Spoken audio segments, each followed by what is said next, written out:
కొంచెం డిస్టర్బ్డ్‌గా ఉన్న మనసు, దేవుడు మాట్లాడే విషయాలను బట్టి కొద్ది నిమిషాలు విస్తారంగా కాకపోయినా, మరి కొద్ది నిమిషాలు దేవుని మాటలు వినడానికి ప్రయత్నం చేద్దాం. ఈ రోజు నుంచి ఒక టాపిక్ మీ ముందుకు తీసుకొస్తున్నాను. ఆ టాపిక్ ఏంటంటే కింగ్డమ్ కల్చర్. కింగ్డమ్ కల్చర్ అనే ఒక టాపిక్‌ను మీ ముందుకు తీసుకురావాలని ఆశపడుతున్నాను. మరి మీ అందరికీ గ్రూప్‌లో ఒక ఫోటో కూడా నేను సర్క్యులేట్ చేశాను. దాని మీద ఇలా ఉంది, కింగ్డమ్ కల్చర్ అని సబ్‌టైటిల్‌గా on the earth as it is in heaven. అంటే పరలోకం ఏమై ఉందో దానిని భూమి మీద చూపించటమే కింగ్డమ్ కల్చర్. నా యొక్క డెఫినిషన్ మీకు క్లియర్‌గా అర్థమైపోయి ఉంటది. As on the earth as it is in the haven. Kingdom culture అంటే ఏంటంటే, మనం ఒక రాజ్యం కొరకు ఎదురు చూస్తున్నాం. మనకొక రాజు ఉన్నాడు. ఆ రాజ్యము ఎంత గొప్ప రాజ్యమో, ఏ రాజ్యం కొరకు మనం ఎదురు చూస్తున్నామో మీ అందరికి చాలా బాగా తెలుసు. మనము తర్వాత కూడా దాన్ని ధ్యానం చేస్తాం. ఆ రాజ్య సంబంధమైనటువంటి వ్యక్తిత్వం కలిగి, రాజ్య సంబంధమైనటువంటి కల్చర్‌ను మనం భూమి మీద డిస్‌ప్లే చేయటమే, లేక లోకానికి చూపించటమే కింగ్డమ్ కల్చర్ అని మనం జ్ఞాపకం చేసుకోవాలి. కింగ్డమ్ అంటే ఏంటి అని మనం ఆలోచించడానికి ముందుగా కల్చర్ అంటే ఏంటో మనం ఆలోచించాలి.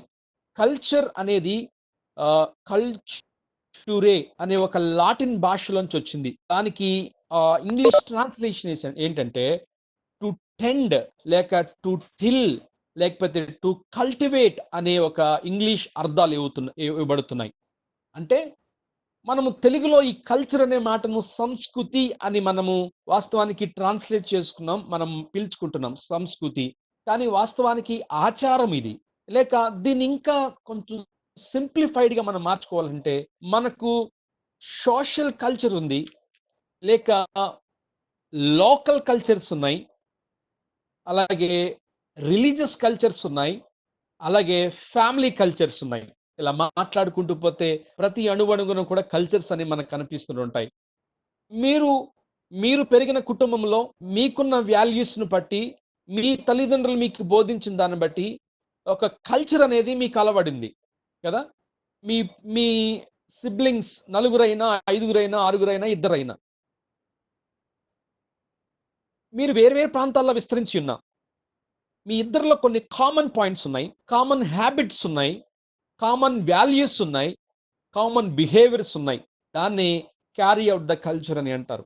సోషల్‌గా మనం చూస్తే మీరు పెరిగిన గ్రామాన్ని బట్టి, మీరు పెరిగినటువంటి ఎన్విరాన్మెంట్‌ని బట్టి, మీరున్నటువంటి అథారిటీని బట్టి, మీపై ఉన్న అధికారాన్ని బట్టి మీకొక కల్చర్ అనేది అలవడుతుంది. తెలుగు కల్చర్, తెలుగు ప్రజల సంస్కృతి, లేక భారతీయ సంస్కృతి, ఇట్లా మనం మాట్లాడుకుంటూ ఉంటాం. వాస్తవానికి కల్చర్ అంటే ఏంటంటే బిహేవియర్, లేక మనం కలిగున్న వాల్యూస్, లేక మనము ఏది నేర్చుకున్నామో దాన్ని క్యారీ ఔట్ చేయటమే కల్చర్ అయ్యింది. కాబట్టి మనము కల్టివేట్ చేసుకుంటమే కల్చర్. ఇది మనం పుట్టుకతోనే రాదు. మనం ఎదుగుతున్న కొలది, మనం చూస్తున్న మనుషులు, మనం కలుస్తున్న మనుషులు, మనం అబ్జర్వ్ చేస్తున్న మనుషులు, మన చుట్టూ జరుగుతున్న పరిస్థితులను బట్టి మనకు తెలియకుండానే మనలో అలవాటయ్యే పరిస్థితులు, మనం అలవర్చుకునే పరిస్థితుల్ని కల్చర్ అని అన్నాం. సో రెండవ మాట ఏంటంటే కింగ్డమ్ అన్నమాట. ఈరోజు కల్చర్ అంటే ఏంటో మనం తెలుసుకోవడానికి ముందుగా, లేక దానికి కొంచెం లోపలికి వెళ్ళడానికి ముందుగా కింగ్డమ్ గురించి మనం మాట్లాడుకోవాలి. వాస్తవానికి మరి బైబిల్ గ్రంథంలో కింగ్డమ్ గురించి చాలా మాటలు రాయబడ్డాయి.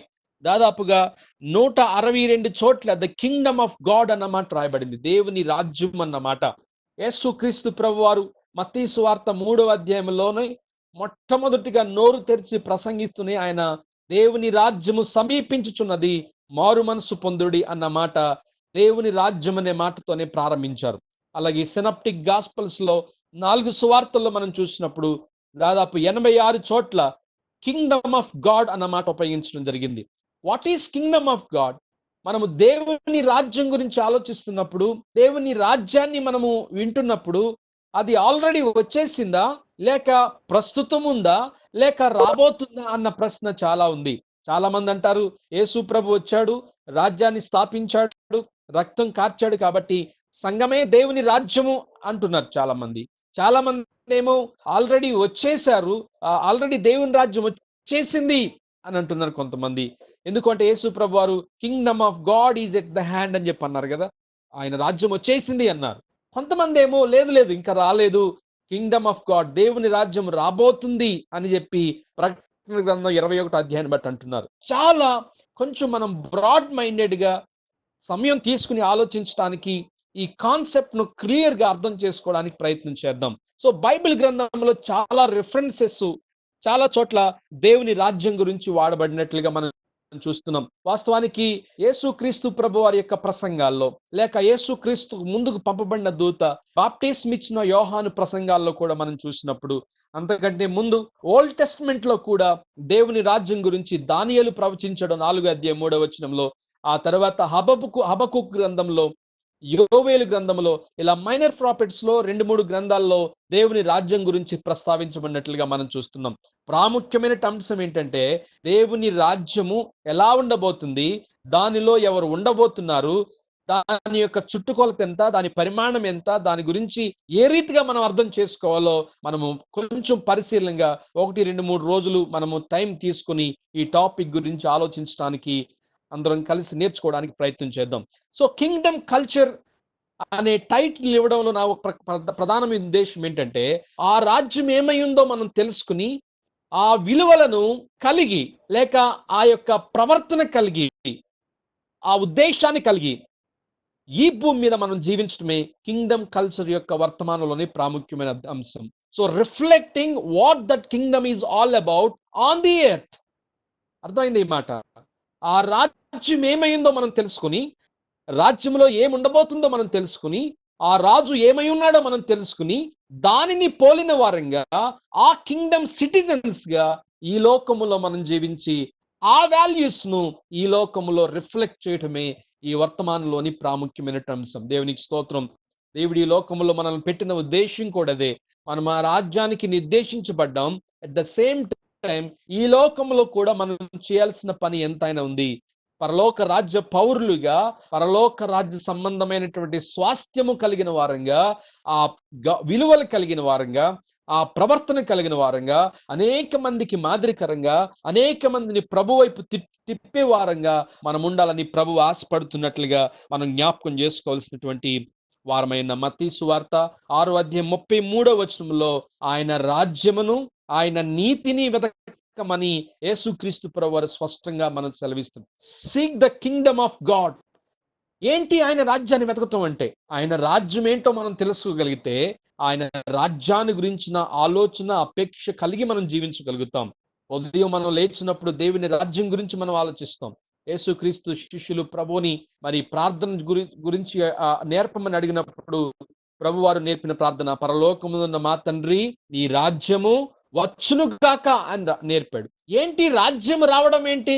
మనం చాలా విషయాలు నేర్చుకోవాలి. చాలా మందిలో దీని గురించినటువంటి సరైన అవగాహన లేక ప్రతిరోజు కూడా పరలోక ప్రార్థన చేస్తారు. కాబట్టి ఈ సిరీస్ అంతా అయ్యేంత వరకు కూడా మీరు ఆసక్తి కలిగి వినాలని ప్రభు పేరిట మనం చేస్తున్నాను. ఈరోజు ఇంట్రడక్షన్ గా కొద్ది నిమిషాలు మాత్రమే మీతో మాట్లాడడానికి నేను ఆశపడుతున్నాను. మొదట మనం జ్ఞాపకం చేసుకుందాం. మొట్టమొదటిగా మనలో ఉండాల్సిన క్లారిటీ ఏంటంటే, దేవుని రాజ్యానికి మనం పోవట్లేదు. దేవుని రాజ్యమే మన కొరకు సిద్ధపరచబడి కిందుకు రాబోతుంది. పరలోక ప్రార్థనలో నీ రాజ్యము వచ్చునుగాక అని ప్రభు నేర్పించాడు గాని నీ రాజ్యమునకు మేము వచ్చునుగాక అని ప్రభు నేర్పించలేదు. కానీ మనోళ్ళు చాలాసార్లు ఏమంటారంటే, పరలోకానికి వెళ్తున్నారండి, పరలోకానికి వెళ్ళారండి, దేవుని రాజ్యంలోకి వెళ్ళారండి అంటారు. దేవుని రాజ్యము, నేను మాట్లాడుతున్న ఈ దేవుని రాజ్యము, ఈ కింగ్డమ్ ఆఫ్ గాడ్, అది భూమి మీదకి రాబోతుంది. దానిలో క్రీస్తు పరిపాలన కింద మనమందరం కూడా ఆ నిత్యత్వములో ప్రభు కొరకు ప్రభుతో పాటు బ్రతకబోతున్నాం. దేవునికి స్తోత్రం. కొన్ని టెర్మినాలజీ మనము ఆలోచన చేద్దాం. కింగ్డమ్ ఆఫ్ గాడ్ గురించి ఆయా భాషల్లో ఉపయోగించబడినటువంటి వొకబులరీని మనం జ్ఞాపకం చేసుకుంటే దీని అర్థాన్ని మనం కొంచెం ఆలోచించడానికి ప్రయత్నం చేద్దాం. గ్రీకు భాషల్లో పెసాలియా అన్న మాట ఉపయోగించారు కింగ్డమ్ ఆఫ్ గాడ్ కి. పెసాలియా యేసుక్రీస్తు ప్రభువారు మరి సువార్తల్లో ఆయన వాడినటువంటి మాట. అరామిక్ లో అయితే మాల్కూట్ అనే మాట ఉపయోగించారు. యేసుక్రీస్తు ప్రభువారు అరామిక్ లో మాట్లాడారు కాబట్టి మాల్కూట్ అంటే ఆయన ఉపమానాల్లో దేవుని రాజ్యం గురించి చెప్పినా, లేక తన ప్రసంగాల్లో దేవుని రాజ్యం గురించి చెప్పిన మత్తయి 5వ అధ్యాయం బియాటిట్యూడ్స్ లో ధన్యతల్లో దేవుని రాజ్యం గురించి చెప్పిన ఆయన మాల్క్యూట్ అనే మాట ఉపయోగించినట్లుగా మనం చూస్తున్నాం. ఈ మాల్క్యూట్ అనే మాట దేని సూచిస్తుందంటే the activity of kingship of the Lord. యేసు క్రీస్తు ప్రభు వారి యొక్క రాజ్య పరిపాలన సూచిస్తా ఉంది. దేవునికి స్తోత్రం. అంటే ఆల్రెడీ ఆయన వచ్చాడు కాబట్టి, ఆయన రక్తం కార్చిపోతున్నాడు కాబట్టి, యెరూషలేములో ఆయన ఆల్రెడీ రాజుగా ఊరేగించబడ్డాడు కాబట్టి, ఇప్పుడు ఎవరైతే ఆయన రక్తంలో కడగబడతారో ఆల్రెడీ దేవుని రాజ్యం స్థాపించే పడిందా అని మనం అనుకోవడానికి ఎంత మాత్రం వీల్లేదు. ఇది రాబోతున్నటువంటి రాజ్యము. ఎవరైతే ఆయన కొరకు జీవిస్తారో, ఆయన కొరకు ఎదురు చూస్తారో, ఆయన రాజ్యం కొరకు సిద్ధపడతారో, కంక్లూషన్ లో మనం ఆలోచిద్దాం. మనము విశ్వాసులుగా, క్రిస్టియన్స్గా ఆ రాజ్యాన్ని మనం ఏ విధంగా అపేక్షించాలో మనం లాస్ట్ లో ఆలోచిద్దాము. ఇప్పుడు మనం ఆలోచించాల్సింది ఏంటంటే అది రాబోతున్నటువంటి రాజ్యము, మనం ఎదురు చూడాల్సినటువంటి రాజ్యము అని మనం జ్ఞాపకం చేసుకోవాల్సినటువంటి వారమైనాం. ఇక్కడ 2 మాటలు కొంచెం సువార్తల్లో మనం కొంచెం లోతుగా వెళ్ళి చూస్తే, మత్తయి ఏమో కింగ్డమ్ ఆఫ్ హెవెన్ అన్న మాట రాశాడు. మార్క్ సువార్త, లూకా సువార్త, యోహాను సువార్తలోనేమో కింగ్డమ్ ఆఫ్ గాడ్ అన్న మాట వాడారు. ఒక్క మత్తయి మాత్రమే పరలోక రాజ్యము అని రాశాడు.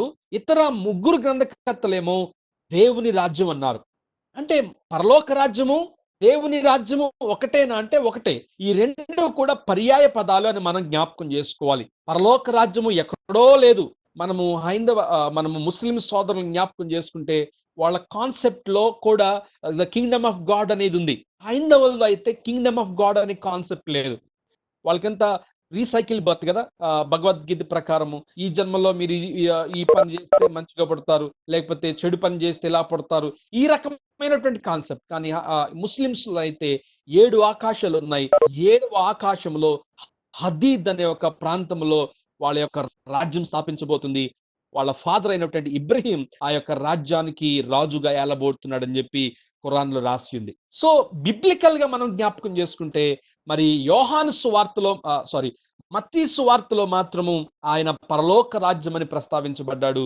అలాగే 3 సువార్తల్లో దేవుని రాజ్యం. ఎందుకు మత్తయి పరలోక రాజ్యం అన్న మాట వాడారు అంటే, మత్తయి ఆయన మరి యూదులకు తన సువార్త రాశాడు కదా.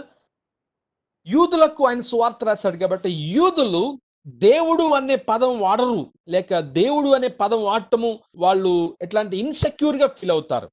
They think they are not worthy to call God అని నేను మీకు చాలా సార్లు చెప్పాను. వారు దేవుడు అనే పదము లేక యెహోవా అనే పదము పలకడానికి వారు ధైర్యం చాలక YHWH యావే అనే మాట ఉపయోగించుకునేవాళ్ళు. సో మత్తయి ఆ కంటెక్స్ట్ లో వారికి అప్రోప్రియేట్ గా రాయడం కొరకు కింగ్డమ్ ఆఫ్ గాడ్ అన్న మాట ఉపయోగించకుండా కింగ్డమ్ ఆఫ్ హెవెన్ అన్న మాట ఉపయోగించాడు.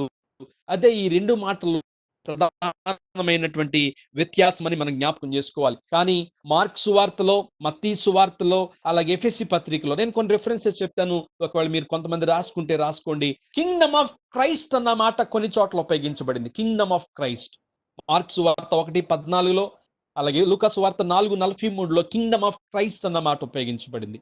కొన్ని చోట్లేమో మత్తయి సువార్త 13:41 Kingdom of God and Kingdom of Christ 2 మాటలు కూడా ఉపయోగించబడ్డాయి. ఎఫెసీ పత్రిక 5వ అధ్యాయము 5వ వచనంలో కింగ్డమ్ ఆఫ్ డేవిడ్ అన్న మాట రాయబడింది. దీని అర్థం ఏంటో మనం తర్వాత చూద్దాం. అలాగే మార్కు 11:10లో ద కింగ్డమ్, రాజ్యం అన్న మాట రాయబడింది. మత్తయి సువార్తలో చాలా చోట్ల మాత్రం కింగ్డమ్ ఆఫ్ హెవెన్ అన్న మాట రాయబడింది.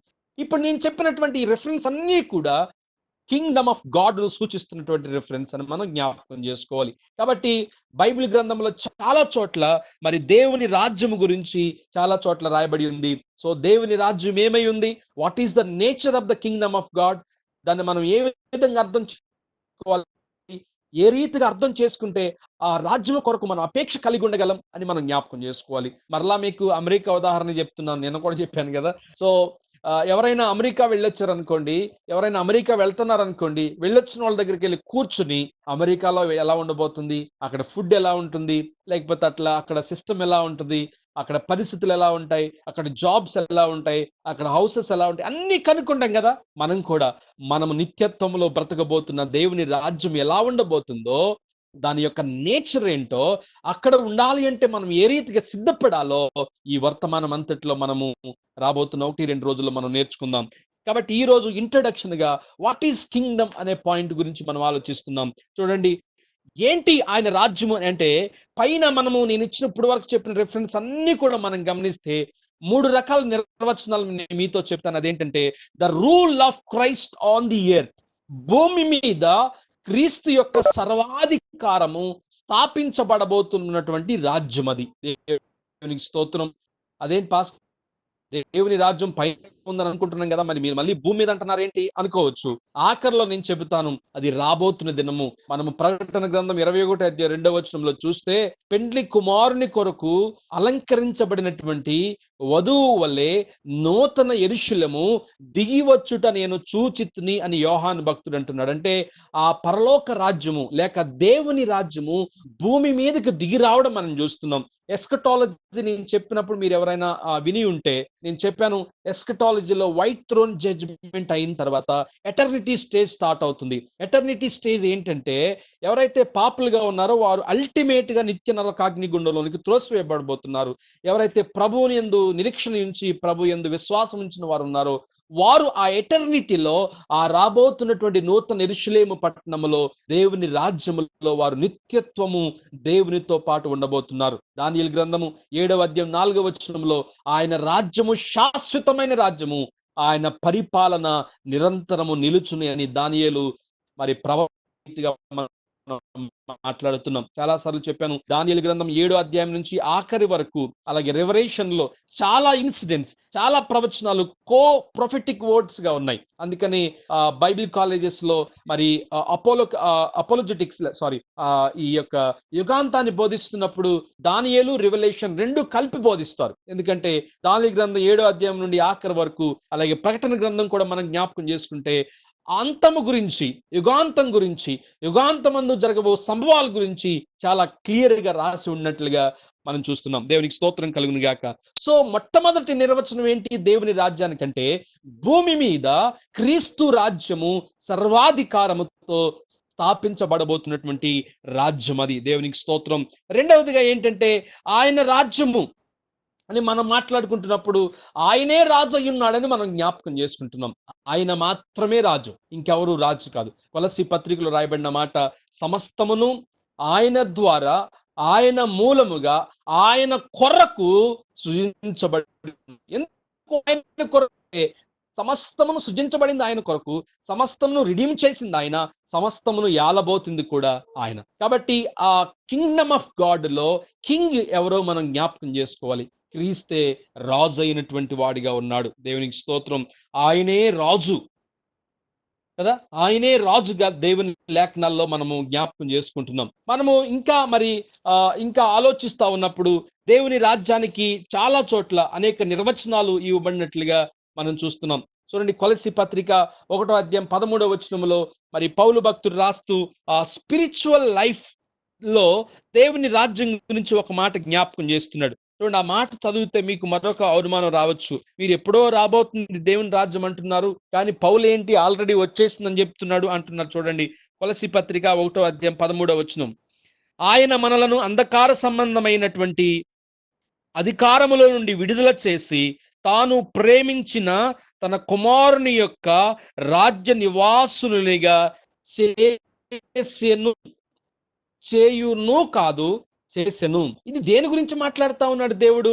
అంధకార సంబంధమైన ఈ అధికారము నుండి విడుదల చేసి, అంటే పాప అధికారం నుండి దేవుడు మనల్ని విడుదల చేసి తన కుమారుని యొక్క రాజ్య వాసులుగా దేవుడు మనల్ని చేశాడు అంట. దేవునికి స్తోత్రం. అంటే ప్రభు రక్తంలో కడగబడిన మనందరం కూడా దేవుని రాజ్యములో నివాసులుగా ఉండబోతున్నాం. మనమందరం కూడా దేవుని రాజ్య వాసులుగా దేవుడు మనల్ని మార్చుకున్నాడు. దేవునికి స్తోత్రం కలుగును గాక.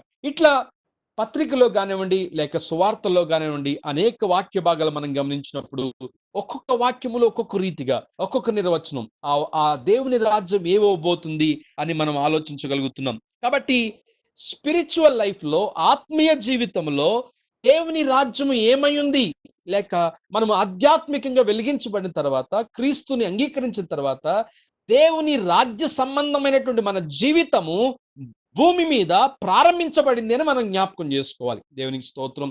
అల్టిమేట్ గా ఆ అధికారంలో మనం ఉండకపోయినా, దేవునిలో మాత్రం క్రీస్తు అధికారము కింద ఆ రాజ్యానికి సంబంధించిన నివాసులుగా ఈ భూమి మీద మనం జీవించబద్దులమై ఉన్నామన్న విషయం జ్ఞాపకం చేసుకోవాలి కదా. అందుకని పౌలు భక్తుడు మరి ఎఫెసీ పత్రికలు కూడా అంటాడు కదా, మీరు ఈ లోకానికి సంబంధించిన వారు కాదు, మీ పౌరస్థితి పరలోకమందున్నది. అంటే మన స్థితి ఆల్రెడీ అక్కడ కన్ఫర్మ్ చేయబడింది కాబట్టి ఆ రాజ్యం ఏమైందో తెలుసుకుని దాని లక్షణాలు భూమి మీద కలిగి మనం జీవించేటట్టుగా మనం ఉండాలి. దేవునికి స్తోత్రం కలుగును గాక. మరి ఇంకా మనం ముందుకు ఆలోచిస్తూ వస్తే మరి పాత నిబంధన స్కాలర్ అయినటువంటి ఒక ఆయన గోల్డ్‌వర్త్ అనే ఒక గొప్ప వ్యక్తి అన్న మాట ఏంటో నేను మీకు కొరకు చదువుతాను.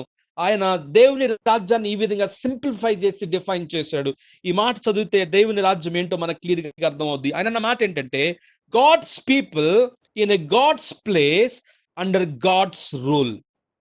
దేవుని రాజ్యం అంటే ఏంటి అంటే, God's people in God's place under God's rule. దేవుని ప్రజలు దేవుని స్థలములో లేక దేవుని రాజ్యములో దేవుని అధికారము కింద ఉండటమే దేవుని యొక్క రాజ్యమై ఉంది. దేవునికి స్తోత్రం. కాబట్టి మనము కొంచెం క్లారిటీగా దేవుని రాజ్యం ఏమై ఉండబోతుందో మనము కొంచెం ఆగి పరిశీలన చేయడానికి మనం ఆలోచిద్దాం. ఈరోజు మనం నేర్చుకుంటున్నాం అది రాబోతున్నటువంటి రాజ్యం అని మనం తెలుసుకుంటున్నాం. అంతేకాకుండా మరి జ్ఞాపకం చేసుకుంటే మరి ఆ రాజ్యములో ఒక రాజు ఉండబోతున్నాడు. ఆ రాజే సమస్తమునకు కారణభూతుడు. సమస్తము ఆయన కొరకే సృజించబడ్డాయని మనం జ్ఞాపకం చేసుకుంటున్నాం. ఆ రాజ్యములో ఆ రాజుకి పూర్తి అధికారము, సర్వాధికారం ఇవ్వబడిందని మనము జ్ఞాపకం చేసుకుంటున్నాం. అంతేకాకుండా మనము మరి మత్తయి సువార్త 7వ అధ్యాయం 21వ వచనంలో, అలాగే 4వ అధ్యాయం 17వ వచనంలో మనం జ్ఞాపకం చేసుకుంటే యేసు ప్రభువారు తన బోధనలో పరలోక రాజ్యము సమీపించి ఉన్నది అన్న మాట రాశాడు. అంటే యేసు ప్రభు భూమి మీదకి వచ్చిన వెంటనే పరలోక రాజ్యం వచ్చేసిందని మనం అనుకోవచ్చా? పరలోక రాజ్యము సమీపించింది అంటే ఏంటి? ఇంగ్లీష్‌లో అయితే the kingdom of heaven is near అన్నాడు. అంటే ఆల్రెడీ వచ్చేసిందా? మనకు అర్థం కాలేదు అక్కడ.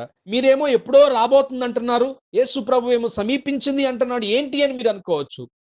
దీనికి నా ట్రాన్స్లేషన్ ఏంటంటే, నేను అర్థం చేసుకుంది ఏంటంటే, ఎవరైతే క్రీస్తు యేసునందు విశ్వాసం ఉంచుతారో, యేసు ప్రభువారు భూమి మీదకొచ్చి ఆయన తన పరిచర్య ప్రారంభించిన నాటి నుండి ఆయన పరిపాలన అల్టిమేట్‌గా అక్కడ ప్రారంభించబడకపోయినా ఆయన రిడెంప్టివ్ వర్క్ అనేది ప్రారంభించబడింది.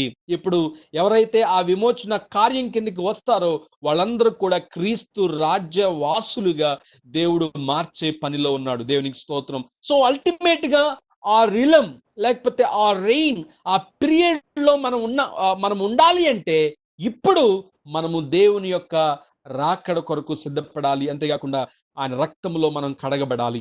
దేవునికి స్తోత్రం. సమీపించి ఉన్నది అంటే నేను అనుకుంటాను యేసుక్రీస్తు ప్రభువారు తన గురించి తాను మాట్లాడుతున్నారు. ఆయనే రాజ్యమై ఉన్నాడు. ఆయనే ఆ రాజునకు ఆ రాజ్యమునకు రాజై ఉన్నాడు. కాబట్టి దేవుని గురించి చాలా మాటలు మనం జ్ఞాపకం చేసుకుంటున్నాం. అంతేకాకుండా మరి రాబోతున్న రాజ్యం గురించి మత్తయి సువార్తలో 25వ అధ్యాయము 31 నుంచి 34 వచనంలో ఒక మాట రాయబడింది చూడండి. ఆ మాట చదువుకుని మనం ముందుకు వెళదాం. మత్తయి సువార్త 25వ అధ్యాయము 31 నుంచి 34 వరకు. తన మహిమతో మనుష్య కుమారుడు ఆయనతో కూడా సమస్త దూతలను వచ్చినప్పుడు ఆయన తన మహిమ గల సింహాసనం మీద ఆసీనుడై యుండును. ఇది ఫ్యూచరిస్టిక్ కింగ్డమ్ ఆఫ్ గురించి రాయబడతా ఉన్నమాట కదా. ఆ రాబోతున్న నూతన యెరూషలేము పట్టణం అని మనం దేని గురించి చెప్పుకున్నాము. రెవల్యూషన్ లో చాప్టర్ 21లో దేని గురించి అయితే ప్రామిస్ చేయబడిందో దాని గురించి. తన మహిమతో మనుష్య కుమారుడు ఆయనతో కూడా సమస్త దూతలను వచ్చినప్పుడు ఆయన తన మహిమ గల సింహాసనం మీద ఆసీనుడై ఉన్నాడు. అంతేకాకుండా అప్పుడు సమస్త జనములను ఆయన పోగు చేయబడును. గొల్లలు మేకల నుండి గొర్రెలను వేరుపరచున్నట్లు ఆయన వారిని వేరుపరిచి, నిన్న మీకు చెప్పాను వైట్ థ్రోన్ జడ్జిమెంట్ అనేది ఒకటి ఉండబోతుంది. ధవళ సింహాసన తీర్పు. అది అల్టిమేట్ జడ్జిమెంట్. అక్కడ దేవుడు తానే జడ్జిగా తీర్పరిగా ఉండి సమస్త జనులకు ఆయన తీర్పు తీర్చబోతున్నాడు. గొర్రెలను మేకలను దేవుడు వేరు చేయబోతున్నాడు.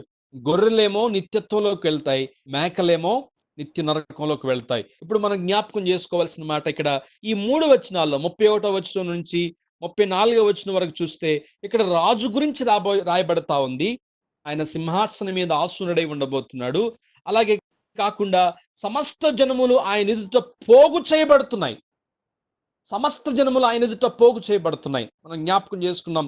రెవల్యూషన్ చాప్టర్ 7లో మనం జ్ఞాపకం చేసుకుంటే మూడవ బూర ఊదినప్పుడు 4 దూతలు ప్రపంచం యొక్క 4 దిక్కులకు వెళ్ళి 4 చెంగులు పట్టుకుని పోగు చేసుకొస్తాం మనం చూస్తున్నాం కదా.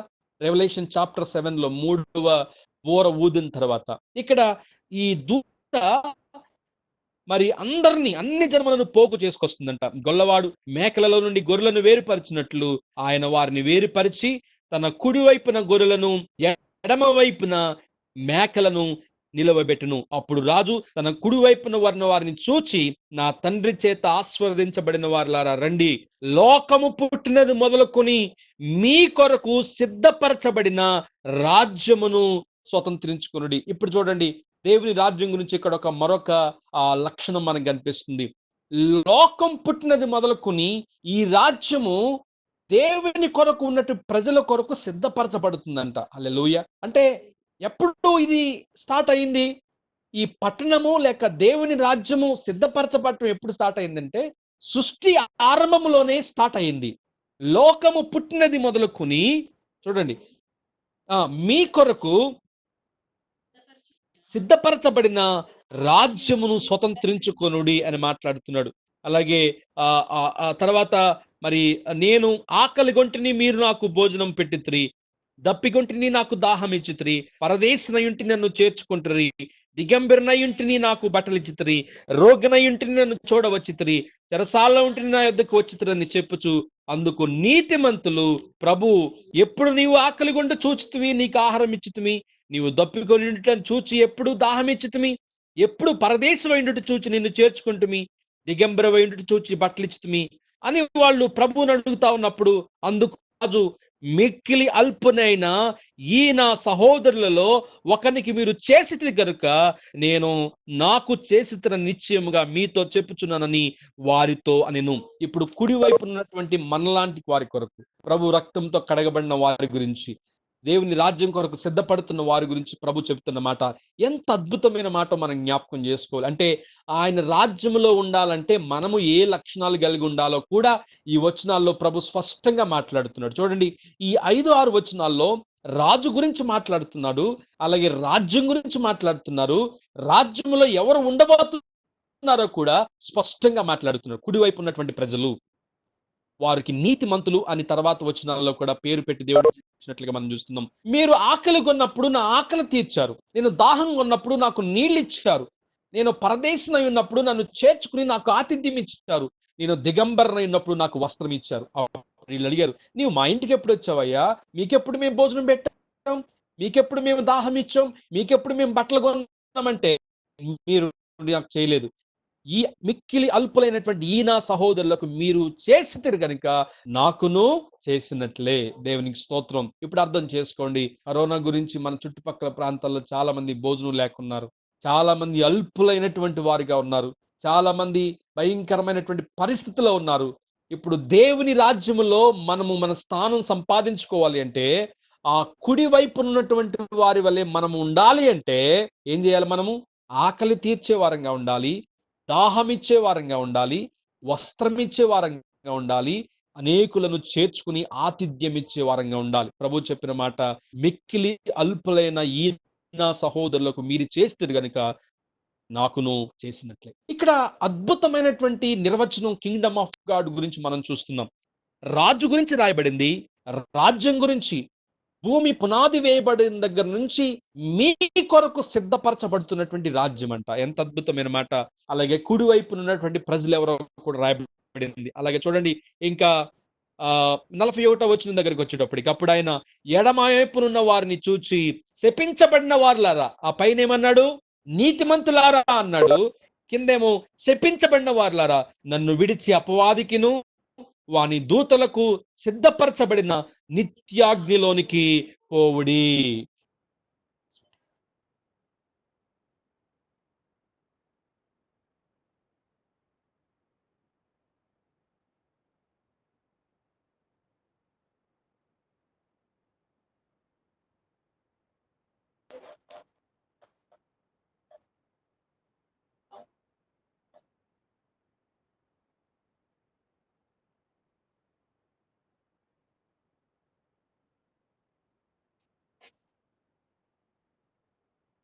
దేవునికి స్తోత్రం.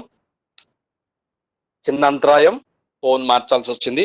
రైట్. కాబట్టి ఈ కొన్ని వచనాల్లో మనం జ్ఞాపకం చేసుకుంటే దేవుని రాజ్యాన్ని గురించినటువంటి అద్భుతమైనటువంటి నిర్వచనం మనకి కనిపిస్తా ఉంది. ఎవరు ఏలబోతున్నారు, అలాగే ఆ రాజ్యము ఎప్పటి నుంచి ఉంది, ఏ రీతిగా సిద్ధపరచబడి ఉంది, అలాగే ఆ రాజ్యములో ఎవరెవరు ఉండబోతున్నాడు కూడా మనకి స్పష్టంగా రాయబడింది. కాబట్టి ఈరోజు చిన్న ఇంట్రడక్షన్ మీకు క్లుప్తంగా ఇవ్వాలని నేను ఆశపడుతున్నాను. దేవుని రాజ్యములో దేవుడు రాజై ఉండబోతున్నాడు, అలాగే ఆయన రాజ్యములో ఆయన సమస్తమును ఏలబోతున్నాడు, అలాగే అది రాబోతున్న రాజ్యమని మనం ఉండాలని మనం జ్ఞాపకం చేసుకోవాలి. అంతేకాకుండా ఆ రాజ్యము ఇహలోక సంబంధమైన రాజ్యము కాదని మనం జ్ఞాపకం చేసుకోవాలి. అంతేకాకుండా ఆయన రాజ్యము శాశ్వత జ్ఞాపకం. యోహాను సువార్త 18వ అధ్యాయం 36వ వచనంలో ఒక వచనం మనం చదువుదాం చూడండి. యోహాను సువార్త 18వ అధ్యాయం 36వ వచనంలో ఒక మాట దేవుని రాజ్యం గురించి రాయబడతా ఉంది. 36వ వచనం, యేసు నా రాజ్యము ఈ లోక సంబంధమైనది కాదు, నా రాజ్యము ఈ లోక సంబంధమైనదైతే నేను యూదులకు అప్పగింపబడకుండునట్లు నా సేవకులు పోరాడుదురు గాని నా రాజ్యము ఇహ సంబంధమైనది కాదనెను. దేవునికి స్తోత్రం. ఇప్పుడు క్లియర్ అయి ఉండొచ్చు. సో ఆల్రెడీ దేవుని రాజ్యం స్టార్ట్ అయిపోయింది అనుకునే కొంతమందికి, అంగ్లికన్ క్రిస్టియన్స్, మనం ప్రొటెస్టెంట్స్ క్రిస్టియన్స్ కాబట్టి దేవుని రాజ్యం ఇంకా స్టార్ట్ అవ్వలేదు, ప్రారంభించబడబోతుంది. నేను ఇప్పుడు చదివాను కదా మత్తయి సువార్తలో, ఆ జడ్జ్మెంట్ అయిన తర్వాత దేవుని రాజ్యం కిందకు రాబోతుంది, అందులో క్రీస్తే రాజుగా మనమందరము ఆయన రాజ్య నివాసులుగా రాజ్య పరిపాలన జరగబోతుందని మనం జ్ఞాపకం చేసుకుంటున్నాం. కానీ ఇక్కడ రాయబడిన మాట ఏంటంటే, చాలా మంది ఆంగ్లికన్ క్రిస్టియన్స్ బాప్టిజం తీసుకున్నది మొదలుకొని దేవుని రాజ్యములో మనమందరం వారసున్నట్టే ఆయన రాజ్యం ప్రారంభించబడింది అని చాలా చోట్ల చాలా మంది నమ్ముతా ఉంటారు. క్రిస్టియన్స్ లో కూడా 3 రకాల ప్రజలు ఉన్నారు. సో ఇక్కడ వారికి మనం ఇక్కడ ఒక ఎవిడెన్స్ అవుతుంది ఏంటంటే, దేవుని రాజ్యము ఈ లోక సంబంధమైంది కాదు, అది భౌతికమైంది కానే కాదని మనం జ్ఞాపకం చేసుకోవాలి. ఇక్కడ ప్రభు వారు స్పష్టంగా మాట్లాడుతున్నారు 36వ వచనములో, నా రాజ్యము ఈ లోక సంబంధమైనది కాదు, నా రాజ్యము ఈ లోక సంబంధమైనదైతే నేను యూదుల చేతిలో ఎందుకు అప్పగించబడాలి, ఎందుకు సిలువ పెట్టాలి? నా సేవకులు వచ్చి నా రాజ్యాన్ని, రోమా సామ్రాజ్యాన్ని పడగొట్టి నా రాజ్యాన్ని స్థాపించి ఉండేవాళ్ళే కదా.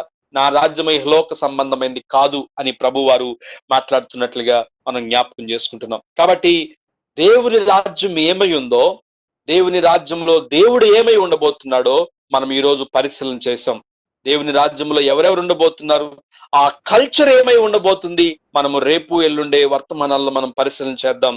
ఈరోజు క్లుప్తంగా ఇంట్రడక్షన్ లో మనం చూసాం దేవుని రాజ్యము లేక పరలోక రాజ్యము, ఆ రాబోతున్నటువంటి రాజ్యములో దేవుడు రాజయ్య ఉన్నాడు, అది రాబోతున్నటువంటి రాజ్యము. ఆ రాజ్యంలో నీవు నేను దేవుని రాజ్య వారసులుగా ఉండబోతున్నాము. ఆ రాజ్యంలో మనము ఉండాలి అంటే కూడా మత్తయి సువార్తలో ఏం చేయాలి, ఆకలైనప్పుడు ఆహారం పెట్టే వారంగా ఉండాలి, దాహమైనప్పుడు నీళ్ళు ఇచ్చే వారంగా ఉండాలి, ఆతిథ్యం ఇచ్చే వారంగా ఉండాలి, వస్త్రాలు ఇచ్చే వారంగా ఉండాలి. అలా ఇచ్చినప్పుడు ప్రభువు మాట్లాడుతున్నాడు, దీనులైన వీరికి చేస్తే నాకు చేసినట్లే. కాబట్టి మీరు నీతిమంతులు, మీ కొరకు భూమి పుట్టినది మొదలుకొని సిద్ధపరచబడినటువంటి నా రాజ్యములోకి మీరు పోవుడని ప్రభు చెప్తాడు. So this is the nature of the kingdom of God. దేవుని రాజ్యం ఈ రీతిగా ఉండబోతుంది. ఆ పరలోక రాజ్యం కదా, అద్భుతమైన రాజ్యం. ఎంతమందికి ఉండదు పరలోక రాజ్యానికి వెళ్ళాలని? ఎవరిని అడిగినా అదే అంటాం. వాడు ఎంత దౌర్భాగ్యుడైనా, ఎంత కుక్క చావు చచ్చినా పరలోక పిలుపు అని రాస్తారు సమాధి మీద కదా. కానీ మనము చారిపోక ముందే ఆ రాజ్యం ఏమై ఉందో, అసలు ఆ పరలోకం అంటే ఏంటో మనకి సినిమాల్లోనో లేక ఈ ఫొటోస్ లోనో వెనక నుంచి ఒక పొగ, బ్యాక్ నుంచి ఒక లైటింగ్, అవేమి అక్కడ లేవండి. ఆయన తేజోమయుడే, ఆయన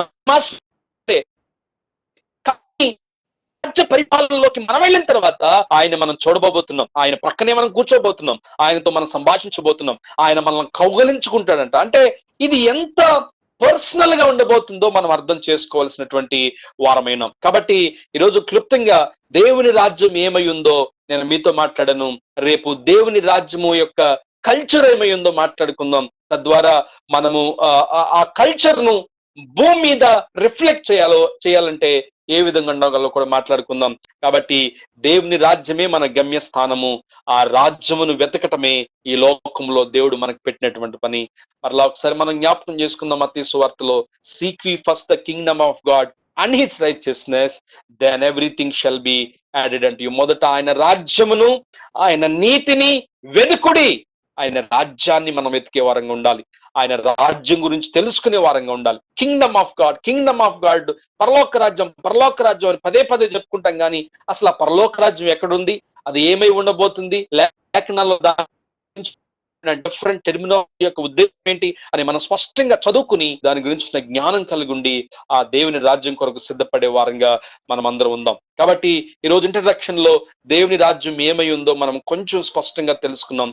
రేపు అందులో ఏమై ఉండబోతుందో, ఆ పరిపాలన ఏమై ఉండబోతుందో తెలుసుకుందాం. ఆ కల్చర్ ను భూమి మీద రిఫ్లెక్ట్ చేసే వారంగా మనమందరం ఉందాం. దేవుడి మాటలను దీవించును గాక. ఆమేన్. మరొకసారి మీ అందరి జ్ఞాపకం చేస్తున్నాను.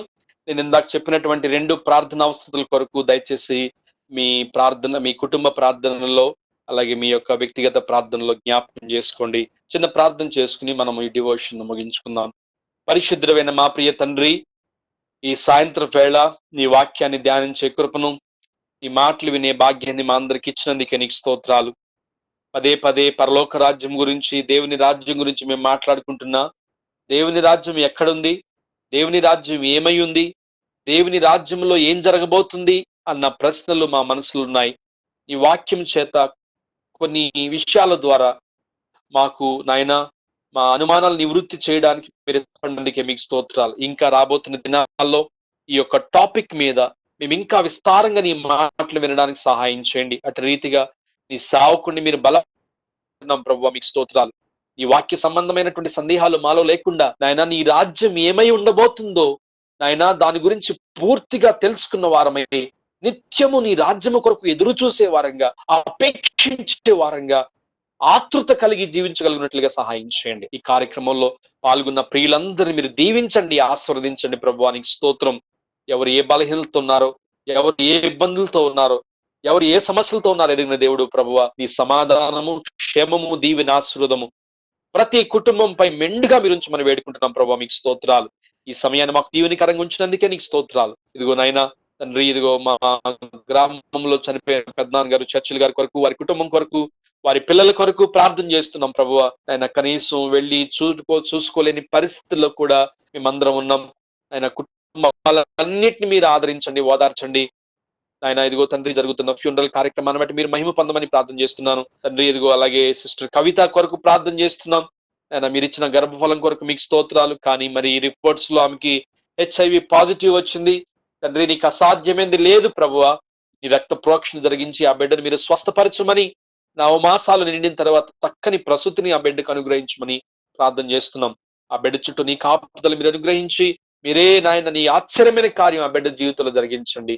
ప్రార్థనలు ఏకీవించిన ప్రియ బిడ్డలందరూ మీరు దీవించి ఆశీర్వదించమని, రేపు సాయంత్రం మేము కలుసుకునేంత వరకు నీ కృపాక్షేమాలు మాతో ఉంచి మహిమను పొందుకోమని యేసు నామములో ప్రార్థిస్తున్నాము తండ్రి. ఆమేన్. తండ్రి అయిన దేవుని ప్రేమ, కుమారుడైన క్రీస్తు కృప, పరిశుద్ధాత్మ దేవుని సహవాసము, సమాధానము, సన్నిధి ఇప్పుడు ఎల్లప్పుడు సదాకాలం మనకు తోడైండును గాక. ఆమేన్, ఆమేన్, ఆమేన్. అందరికి వందనాలు. దేవుడు మిమ్మల్ని దీవించును గాక. Thank you for joining us. God bless you all. We'll see you at tomorrow evening 6:30. Amma, praise Amma. Praise Lord ma. Andariki vandanalu. Dr. Garu family, praise Lord. Dr. Garu, praise Lord. Manoranjani and family, praise Lord. Brother Raju and family, praise Lord. And family,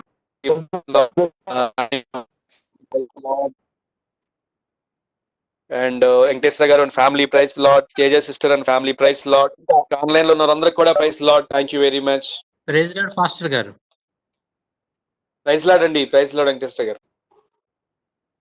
Praise Lord Pastor garu. Amma, praise Lord amma. Bagunnaru andaru? Renni, Navya andaru bagunnara? Ma bagunnaru. Bagunnamma. Navya is working.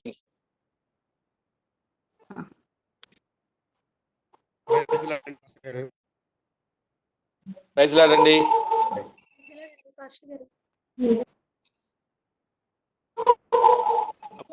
మాట్లాడతారు